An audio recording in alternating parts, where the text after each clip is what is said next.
नमस्कार, TV 27 news देख रहे हैं आप और मैं हूं आपके साथ दिनकर आनंद। और अब बात करेंगे हमारे छत्तीसगढ़ की।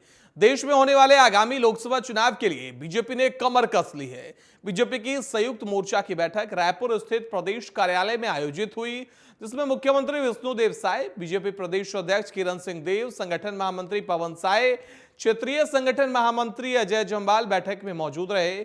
बताया जा रहा है कि लोकसभा चुनाव को लेकर चर्चा हुई। सभी कार्यकर्ताओं को क्षेत्र में एक्टिव रहने के निर्देश दिए गए हैं। तो लोकसभा चुनाव को लेकर बीजेपी संयुक्त मोर्चा की बैठक हुई है। आपको बता दें कि इस बैठक में प्रदेश अध्यक्ष किरण सिंह देव, संगठन महामंत्री पवन साय, क्षेत्रीय संगठन महामंत्री अजय जम्वाल बैठक में मौजूद रहे। बताया यह भी जा रहा है कि लोकसभा चुनाव को लेकर चर्चा हुई है। सभी कार्यकर्ताओं को क्षेत्र में एक्टिव रहने के निर्देश दिए गए हैं और बाकायदा 11 की 11 लोकसभा सीटें जीतने की बीजेपी की पूरी कोशिश है। छत्तीसगढ़ में वर्तमान में बीजेपी 11 में से 9 सीटों पर काबिज है और बाकी बचे 2 सीटों पर बीजेपी की जीत की कोशिश है।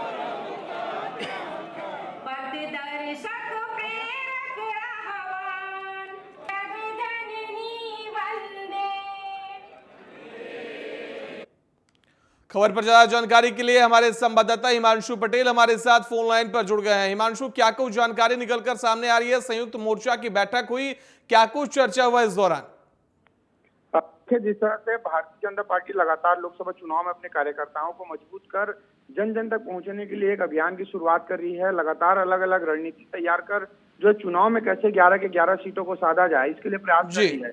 जिस तरह से कल प्रकोष्ठों की बैठक रखी गई थी, 17 प्रकोष्ठ के तमाम जो प्रतिनिधि है वो शामिल हुए थे और आज 7 मोर्चा के तमाम जो प्रतिनिधि है, जो कार्यकर्ता है, वो प्रदेश कार्यालय पहुंचे थे और प्रदेश के मुख्यमंत्री विष्णुदेव साय, प्रदेश अध्यक्ष किरण सिंह देव और डिप्टी सीएम अरुण साव, अजय जम्वाल, तमाम जो बड़े शीर्ष नेता है, इनके द्वारा तमाम कार्यकर्ताओं को संबोधित किया गया। और जिस तरह से लोकसभा चुनाव में क्या कुछ रूपरेखा रहेगी, कैसे जन जन तक पहुंचना है, केंद्र सरकार की योजनाओं को, मोदी की गारंटी को छत्तीसगढ़ सरकार जिस मकसद से पूरा कर रही है, उस तमाम मकसद और अभियान योजनाओं को कैसे जन जन तक पहुंचाना है, इस कड़ी को लेकर पूरा जो कार्यकर्ता है वो एकजुटता दिखाते हुए पूरा गांव-गांव तक पहुंचकर एक एक कार्यकर्ता जो है लाभार्थी है, जो सरकार की योजनाओं से जो भी लाभान्वित हुए हैं, ऐसे 40 लाख से ज्यादा जो इनके कार्यकर्ता है वो प्रदेश भर में काम करेंगे और एक एक कार्यकर्ता को एक एक जो है टास्क दिया गया है मंडल स्तर पर। तो तमाम ये सभी लोग हैं वो लोकसभा चुनाव के लिए जितने भी जो 11 प्रत्याशी है उनके साथ मिलकर काम करेंगे और 400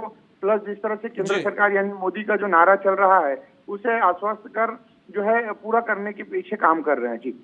जी बिल्कुल, एक तरफ जहां बीजेपी का नारा है कि अब की बार 400 पार, दूसरी तरफ लगातार हर राज्य में अलग अलग प्रकोष्ठों की बैठक हो रही है। इस बैठक में और क्या कुछ निर्देश दिए गए हैं? क्योंकि एक तरफ बीजेपी की कोशिश यह भी है कि अपने लाभकारी योजनाओं के जरिए जो लाभार्थी है उनसे संपर्क साधा जाए, उनसे फीडबैक लिया जाए कि आपको हमारी योजनाओं का लाभ मिला या नहीं। उन लोगों तक पहुंचने की कोशिश किस तरीके से की जा रही है? क्या महिला कार्यकर्ताओं के जरिए या फिर जो पुरुष कार्यकर्ता हैं वो ग्राउंड पर जाकर घर घर डोर टू डोर कैंपेन करेंगे? देखिए, जिस तरह से छत्तीसगढ़ विधानसभा चुनाव में भारतीय जनता पार्टी ने जनता को आश्वस्त किया था कि भारतीय जनता पार्टी की सरकार छत्तीसगढ़ में बनेगी, महतारी वंदन योजना की राशि जो है महिलाओं के खातों पर डाली जाएगी। तो जिस तरह से अब वो मोदी की एक और गारंटी जो है पूरा करने जा रही है छत्तीसगढ़ सरकार, तो महिला जो मोर्चा है भारतीय जनता पार्टी के, वो सीधे सीधे कार्यकर्ताओं के साथ जनता के बीच में जाकर यही आश्वस्त कर रहे हैं कि कैसे मोदी की गारंटी को एक के बाद एक पूरा किया जा रहा है। और जिस तरह से महतारी वंदन के साथ साथ प्रधानमंत्री आवास योजना को लेकर सरकार बनने से पहले इन्होंने वादा किया था कि एक एक गरीब के सियाने को हम बनाएंगे, तो गरीब के 18 लाख जो बहुत बहुत धन्यवाद हिमांशु हमारे साथ जुड़ने के लिए और ज्यादा जानकारी देने के लिए। तो बढ़ते अगली खबर की ओर। लोकसभा चुनाव से पहले कांग्रेस को एक के बाद एक झटके लग रहे हैं। जहां कांग्रेस एक तरफ केंद्र से लेकर राज्य तक अपने कार्यकर्ताओं को एकजुट करने का प्रयास कर रही है, वहीं अंतागढ़ के पूर्व विधायक मंतूराम पवारा ने बीजेपी का दामन थाम लिया है। बिलासपुर के जिला पंचायत अध्यक्ष अरुण सिंह चौहान की अगुवाई में कांग्रेस के कई दिग्गज नेताओं ने बीजेपी का दामन थामा। वहीं बीजेपी के प्रदेश कार्यालय में मोर्चा प्रकोष्ठ की बैठक आयोजित की गई थी। डिप्टी सीएम अरुण साव ने कहा कि कांग्रेस आज डूबती हुई जहाज है। कांग्रेस के नेता पार्टी छोड़ रहे हैं क्योंकि कांग्रेस धीरे धीरे जनता से दूर जा चुकी है, इसलिए इस पार्टी के नेता बीजेपी में शामिल हो रहे हैं। वहीं मुख्यमंत्री विष्णुदेव साय ने कहा कि इस अवसर पर बहुत लोग कांग्रेस पार्टी छोड़कर बीजेपी में शामिल हुए हैं। कांग्रेस आज डूबती हुई जहाज है। कांग्रेस के नेता कांग्रेस पार्टी छोड़ रहे हैं क्योंकि कांग्रेस धीरे धीरे करके जनता से दूर जा चुकी है और इसलिए कांग्रेस पार्टी के नेता भारतीय जनता पार्टी में शामिल हो रहे हैं। जो भी राष्ट्रहित और ऐसे अवसर में आज बहुत लोग कांग्रेस पार्टी छोड़कर भारतीय जनता पार्टी प्रवेश किए हैं, जिसमें बिलासपुर जिला पंचायत के अध्यक्ष भी हैं, 2-3 और जिला पंचायत के सदस्य हैं। मंतूराम पवार जो पूर्व विधायक हैं वो भी कांग्रेस छोड़कर भारतीय जनता पार्टी में आए हैं और ऐसे बहुत से लोग आज भारतीय जनता पार्टी ज्वाइन किए हैं।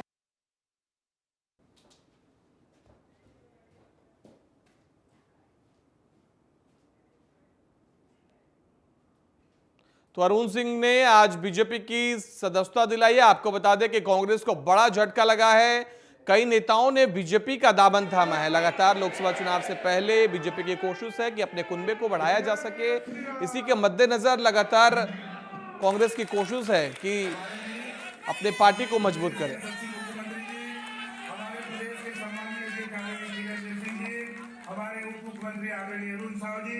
तो अगली खबर की ओर, बिलासपुर के कांग्रेस कार्यकर्ता बीजेपी में शामिल हुए हैं।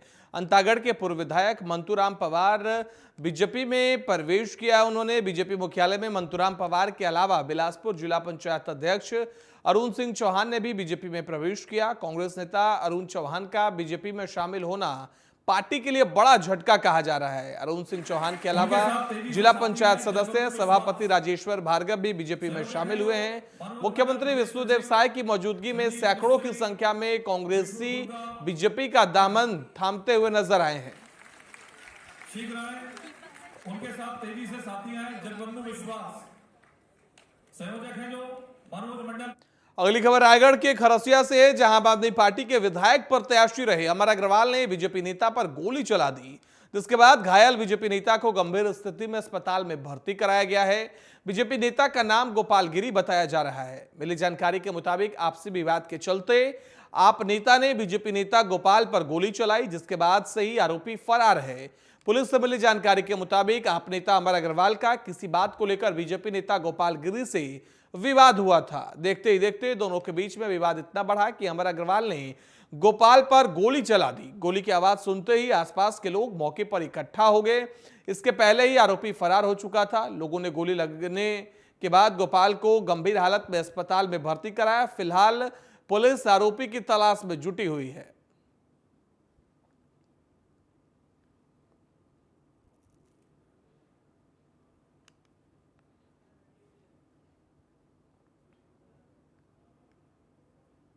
वहीं छत्तीसगढ़ में टीवी 27 की खबर का बड़ा असर हुआ है। मुंगेली में नकल माफियाओं पर कसा गया है शिकंजा। आपको बता दें कि 14 अधिकारी परीक्षा केंद्र से हटाए गए हैं। छात्रा ने नकल कराने का विरोध किया था, जिसके बाद टीवी 27 ने इस खबर को प्रमुखता से दिखाई, जिसके बाद प्रशासन हरकत में आया और शिक्षकों के द्वारा नकल कराने को लेकर 14 अधिकारियों पर शिकंजा कसा गया है। टीवी 27 न्यूज ने प्रमुखता से यह खबर दिखाई थी। हमने यह खबर प्रमुखता से दिखाई, जिसके बाद प्रशासन हरकत में आया और नकल माफियाओं पर शिकंजा कसा गया। 14 अधिकारी परीक्षा केंद्र से हटाए गए हैं।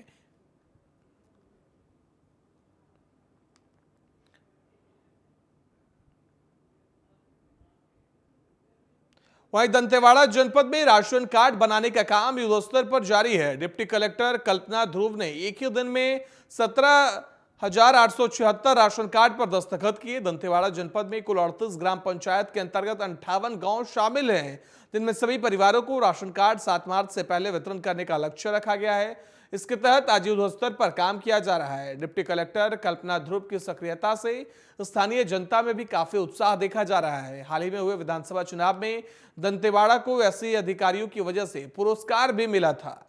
तो एक दिन में 17,876 राशन कार्ड बनाया गया है। 7 मार्च से पहले ही सभी राशन कार्ड वितरित किए जाएंगे।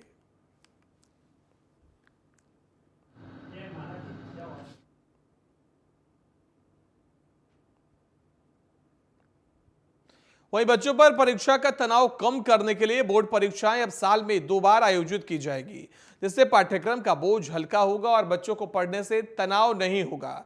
इस नई प्रणाली को लेकर माध्यमिक शिक्षा मंडल के सचिव वीके गोयल ने जानकारी देते हुए बताया कि नई शिक्षा नीति 2020 में इस बात पर बहुत ज्यादा जोर दिया गया कि बच्चों का तनाव कम किया जाए।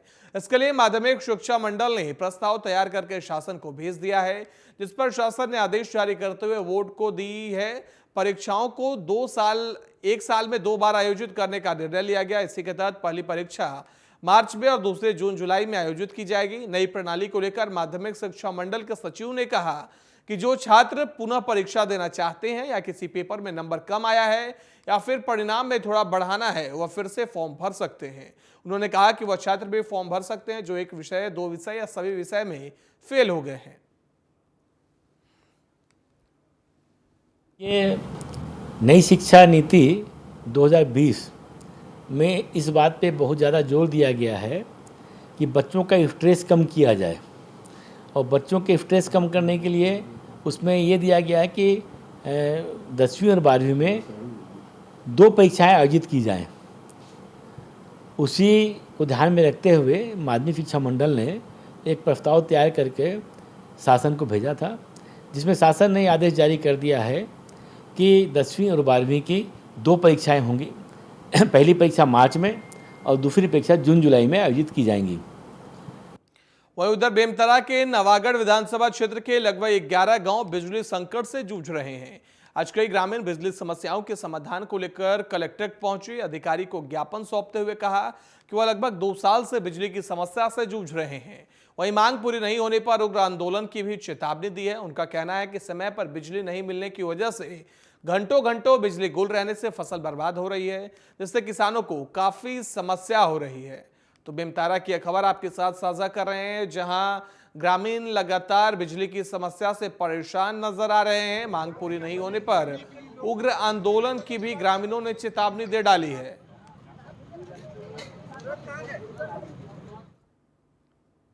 नवागढ़ संबलपुर से हैं, कुटपुरा सब स्टेशन से हम लोग बिजली के समस्या से आए हैं।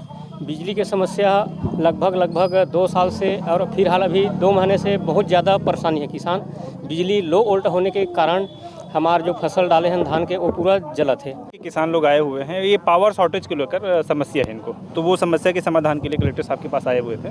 उनका ज्ञापन लिया गया है और साहब आज बाहर है, दुर्ग में कार्यक्रम उसमें गए हुए हैं, तो सर आएंगे तो उसको अवगत कराएंगे किसानों की समस्या को। किन मामलों को लेकर के आप? हम लोग बिजली के लो वोल्टेज समस्या के लिए आए थे और कलेक्टर साहब इससे पूर्व में 1 हफ्ता का हमको समय दिया था। अगर इस समय अगर 2-3 दिन में अगर नहीं करता है तो इसके बाद हम लोग फिर रोड में आके उग्र आंदोलन करेंगे। सरगुजा में सचिव संघ की संभागीय बैठक अंबिकापुर के जनपद पंचायत कार्यालय में आयोजित की गई।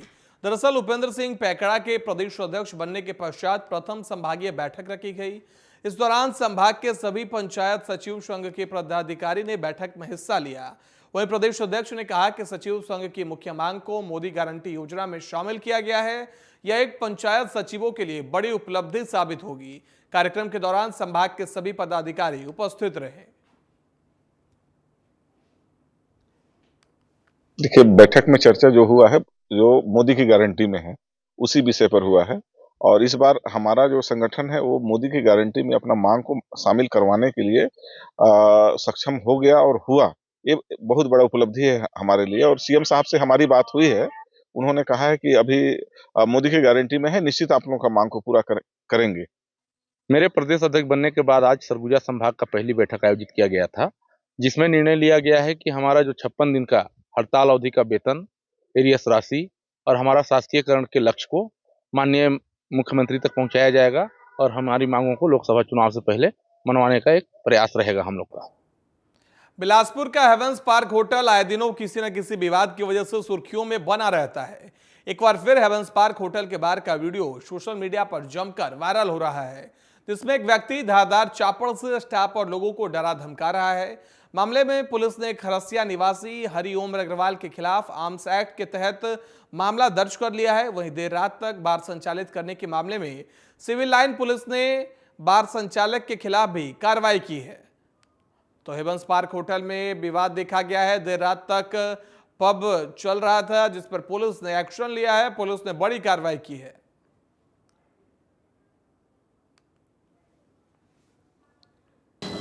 हैवेल्स बार में कल रात्रि एक व्यक्ति के द्वारा कुछ चापड़ लेकर बार में घुसा था, जिसकी रिपोर्ट बार संचालक द्वारा की गई थी, जो कि आज ही उसके विरुद्ध 25-27 आर्म्स एक्ट के तहत कार्रवाई कर माननीय न्यायालय के समक्ष पेश किया गया है। और बार संचालक जो 12 बजे से अधिक देरी तक खोल के रखा था, उसके विरुद्ध भी प्रतिबंधात्मक कार्रवाई की गई। खबर बलौदाबाजार से, जहां collector K Chauhan action mode में दिखे हैं, जिसमें लोक निर्माण विभाग के अधिकारियों पर कार्रवाई करने के निर्देश दिए। कार्य में लापरवाही बरतने जाने पर लोक निर्माण विभाग के 2 कर्मचारियों को निलंबित किया गया। वहीं समयपाल संतोष कुमार वर्मा सहित सभी इंजीनियर विभाकर जोशी को निलंबित किया गया है। तो बलौदाबाजार की यह घटना है, जहां एक्शन मोड में कलेक्टर केएल चौहान दिखे हैं। आपको बता दें कि यहां लोक निर्माण विभाग के 2 कर्मचारियों को काम में लापरवाही बरतने पर निलंबित किया गया है। संजय पाल संतोष कुमार वर्मा सहित सभी इंजीनियर विभाकर जोशी को भी निलंबित किया गया है। तो बलौदाबाजार की यह खबर आपके साथ साझा कर रहे हैं, जहां एक्शन मोड में दिखे हैं कलेक्टर केएल वर्मा। आपको बता दें कि कार्य में लापरवाही बरतने पर एक्शन लिया गया है। सरगुजा जिले में राष्ट्रीय बधिरता नियंत्रण कार्यक्रम का आयोजन किया गया। इस अवसर पर बरगेडीह में स्वास्थ्य कैंप और आशा निकुंज मुख्य बधिर विद्यालय में जागरूकता कार्यक्रम का आयोजन किया गया। इस कार्यक्रम के नोडल अधिकारी डॉक्टर शैलेंद्र गुप्ता ने बताया कि सुनने की क्षमता में कमी का कारण उम्र के अनुसार अलग अलग रहती है। 5 साल से कम उम्र में बधिरता का कारण जन्मजात होता है। यदि समय रहते बधिरता की जांच न कराई जाए तो बधिरता से प्रभावित बच्चा जीवन भर मुक बधिर रहता है। 5 वर्ष से ज्यादा और 20 वर्ष तक बधिरता का कारण कान में वैक्स का जमा होना, संक्रमण या कान बहना होता है, जो कि इलाज से पूरी तरह ठीक हो जाता है। इसी दौरान बरगढ़ी स्वास्थ्य कैंप में 67 मरीजों का स्वास्थ्य परीक्षण हुआ, जिसमें 30 मरीज बुजुर्ग थे, जिनमें सुनने की क्षमता में कमी पाई गई। आज का दिन 3 मार्च का दिन विश्व श्रवण दिवस के रूप में पूरे विश्व में मनाया जाता है। इस दिवस के दिन जो है मुख्य रूप से जो सुनने की क्षमता होती है, जो कि बहुत ही ज़्यादा अमूल्य क्षमता होती है, और यही एक ऐसी क्षमता होती है जिसके द्वारा हम एक दूसरे से कम्युनिकेट कर सकते हैं या बातचीत कर सकते हैं। सुनने की क्षमता यदि नहीं रहेगी तो जो चीज़ हम सुनते नहीं हैं तो हम बोल भी नहीं पाते हैं। तो अर्थात सुनने की क्षमता और बोलने की क्षमता एक दूसरे से जुड़ी हुई क्षमता रहती है। इस चीज़ के प्रति लोगों का भाव और लोगों का ध्यान आकृष्ट करने के लिए पूरे विश्व में ये दिवस जागरूकता दिवस के रूप में, विश्व श्रवण दिवस के रूप में मनाया जाता है। बलौदाबाजार के भाटापार शहर में मॉर्निंग वॉक पर निकले बुजुर्ग की धारदार हथियार से हत्या कर दी गई। तरेंगा के योगेश अग्रवाल तालाब के किनारे मॉर्निंग वॉक पर निकले थे, तभी किसी ने धारदार हथियार मारकर बुजुर्ग की हत्या कर दी। हत्या की खबर सुन ग्रामीणों की भीड़ लग गई। सूचना पर पहुंची पुलिस ने संदेह के आधार पर एक युवक को गिरफ्तार किया है। तो मॉर्निंग वॉक के दौरान एक बुजुर्ग की धारदार हथियार से हत्या कर दी गई है। आपको बता दें, हत्या की खबर सुनकर ग्रामीणों में हड़कंप मच गया और ग्रामीण मौके पर पहुंचे। सूचना पर पहुंची पुलिस ने संदेह के आधार पर एक युवक को गिरफ्तार किया है।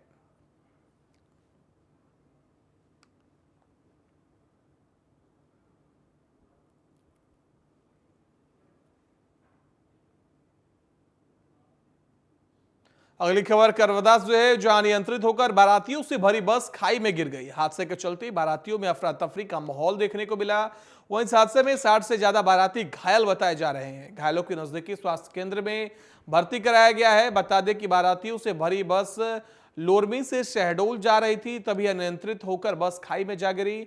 हादसा कुकुदर थाना क्षेत्र के पोलबी घाट के पास हुआ है। तो 60 से ज्यादा यात्रियों के घायल होने की खबर निकलकर सामने आई है। आपको बता दें कि सभी बाराती बस में सवार थे। घायलों को नजदीकी स्वास्थ्य केंद्र में भर्ती कराया गया है। बारातियों से भरी बस लोरमी से शहडोल जा रही थी, तभी अनियंत्रित होकर बस खाई में जा गिरी। हादसा कुकुदर थाना क्षेत्र के पोलबी घाट के पास हुआ। सभी घायलों को अस्पताल में भर्ती कराया गया है। आप तस्वीरें देख सकते हैं बस की, किस तरीके से अनियंत्रित होकर बस खाई में जा गिरी। बुलेटिन में फिलहाल इतना ही। देश दुनिया की बाकी खबरों के लिए देखते रहिए TV 27 न्यूज।